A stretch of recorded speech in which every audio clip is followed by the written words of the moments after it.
મારું પાકીટ ને રૂમાલ નથી મળતો, આપી જા. તમે પણ મમ્મી તો મારી સાથે ગમે તેવું વર્તન કરે છે, ગમે તેવું બોલે છે, અને તમે પણ મારી સાથે આવું વર્તન કરો છો. મારે ઓફિસ જવાનું મોડું થાય છે, તારો બકવાસ સાંભળવાનો મારી પાસે ટાઈમ નથી. એટલે હું બોલું એ તમને બકવાસ લાગે છે? આપણો પ્રિન્સ સ્કૂલે ગયો છે. હા, આપણો પ્રિન્સ સ્કૂલે ગયો છે.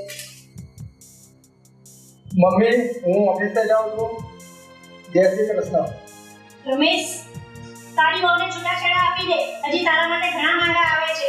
તું આ શું બોલે છે? આવી રૂપાળી રૂડી વહુને તું છૂટાછેડા આપવાની વાત કરે છે? એ તો મારે ઘરની લક્ષ્મી છે. તમને કઈ ખબર પડતી નથી, તમે તો ચૂપ જ રહેજો. આ મહારાણી તો આખો દિવસ પેપર જ વાંચ્યા કરે છે. મમ્મી, તમે રમેશને મારા ખિલાફ ભડકાવો છો? તમે જે આ જુલ્મ કરી રહ્યા છો એ કઈ ઓછા રહી ગયા છે? શું બોલી નાલાયક? જો રમેશ જો. નફરત મારી સામે બોલે છે. જા તારા રૂમમાં.